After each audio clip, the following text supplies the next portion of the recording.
Pertama, eh, mungkin ada yang sudah pernah dengar cerita itu tentang Ishak yang punya dua anak, Esau dan Yakub. Waktu Ishak mau pulang kembali, diler mau tarik, mau pulang kembali ke tanah, mau meninggal,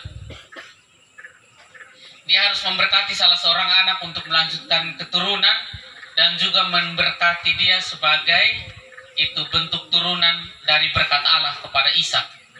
Nah, jadi anak yang diberkati dia itu nanti akan melanjutkan karya Ishak sebagai orang-orang yang dipilih Allah, orang-orang yang terberkati.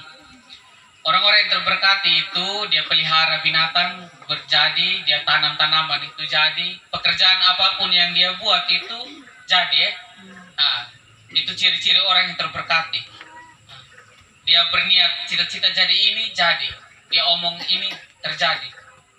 Itu ciri-ciri orang yang terberkati. Sehingga berkat itu penting. Dan berkat itu hanya bisa diturunkan kepada satu orang anak saja. Karena itu berkat khusus. Nah, anak yang lain bisa didoakan tetapi berkat.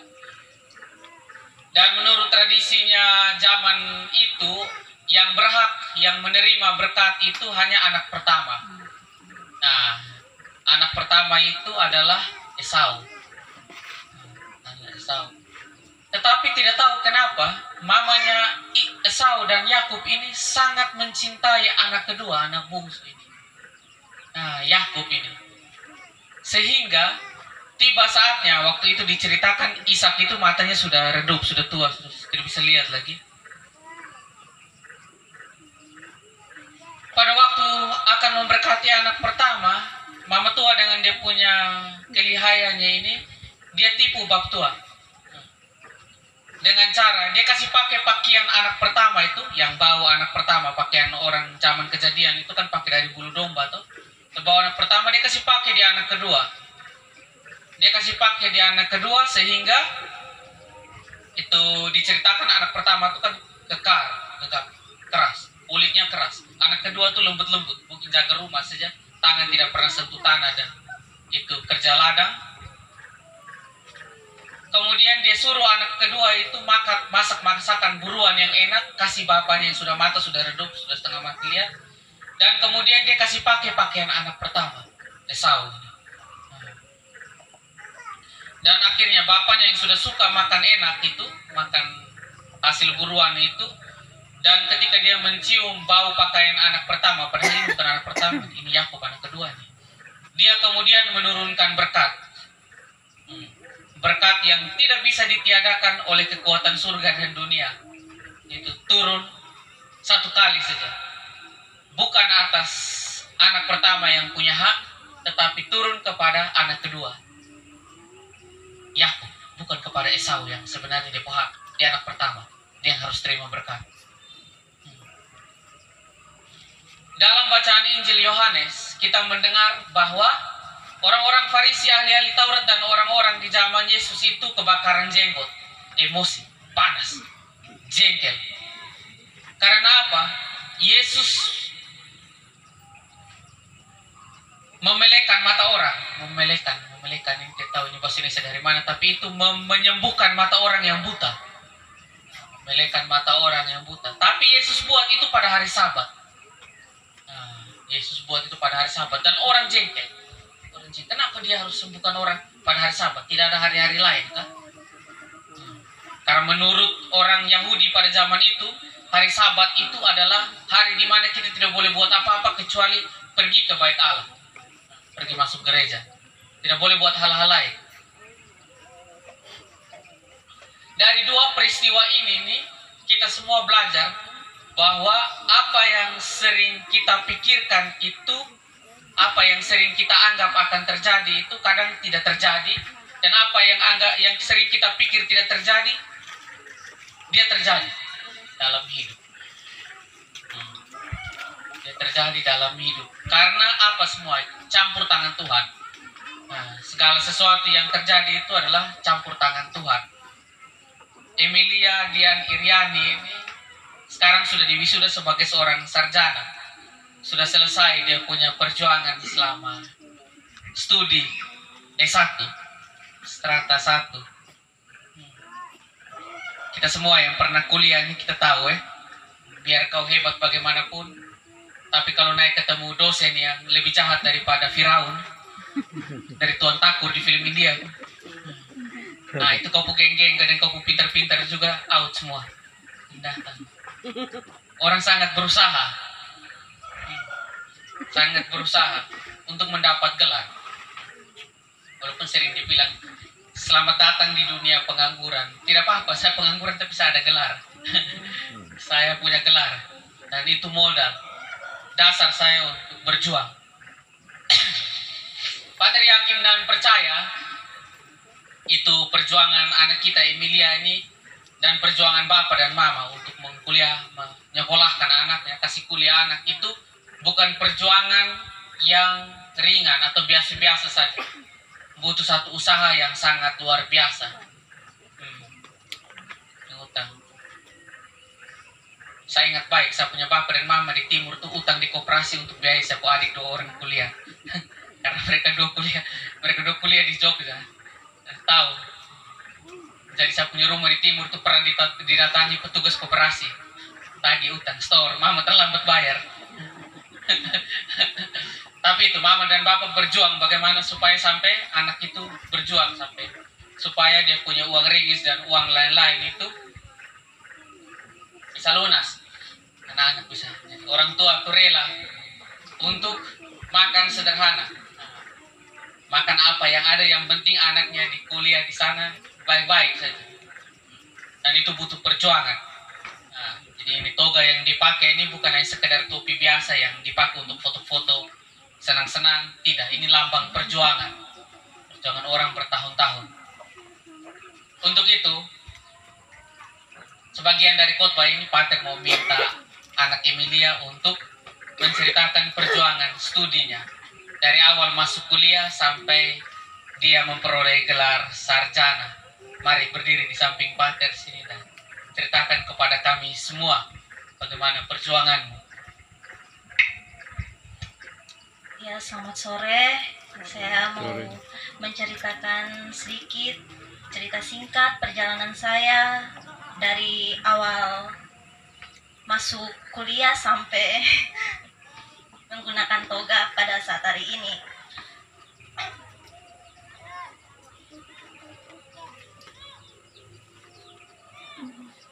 Lulus SMA pada tahun 2018, itu pun tidak rencana untuk kuliah.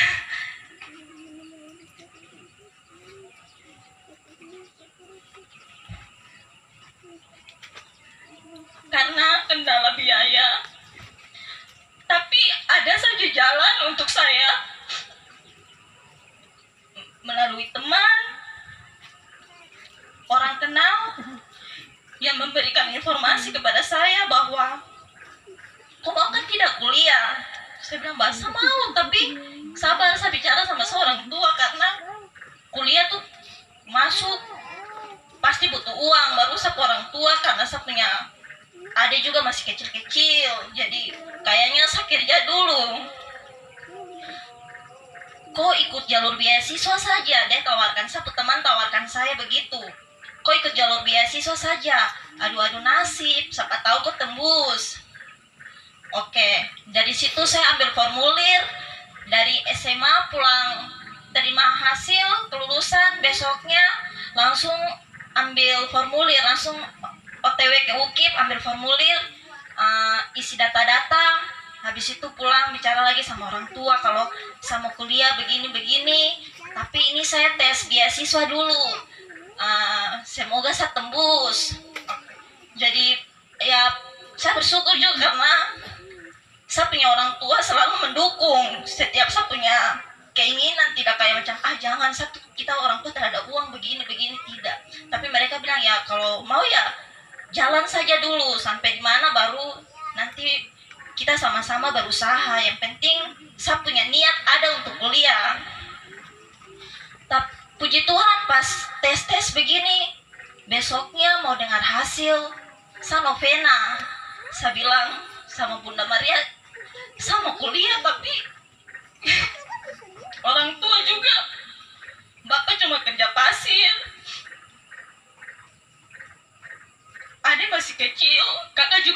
masih kuliah, jadi bapak punya tanggungan ke kakak dulu, jadi saya tuh harus mama punya mau tuh tamat SMA kerja dulu, nanti kalau ada uang baru kuliah.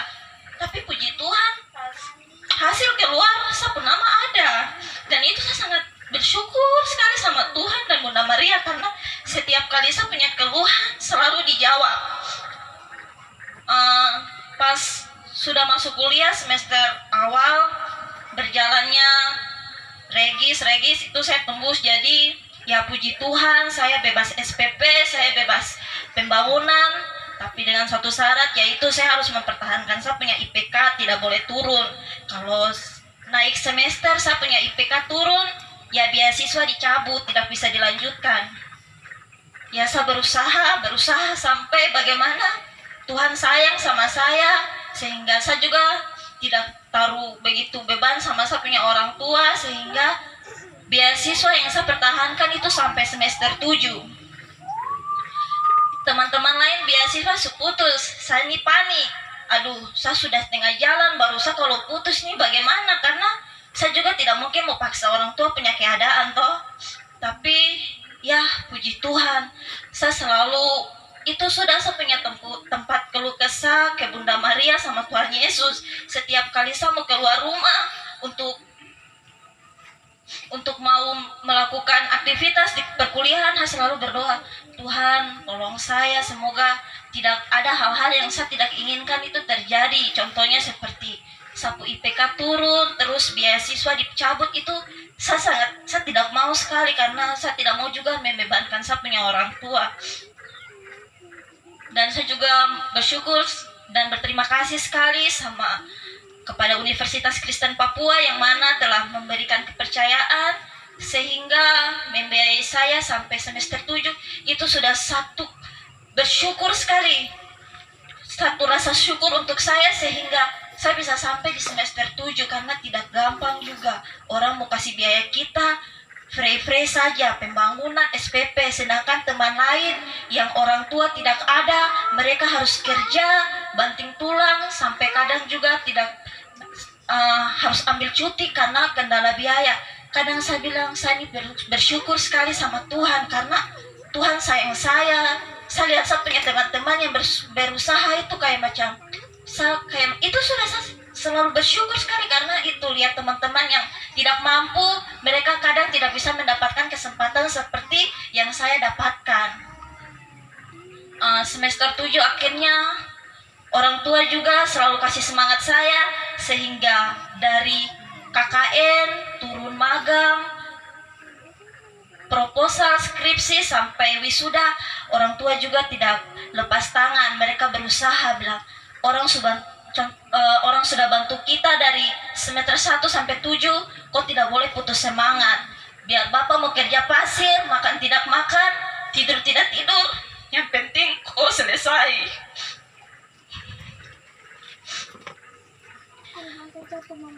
Dalam perjalanan perkuliahan banyak kendala sekali.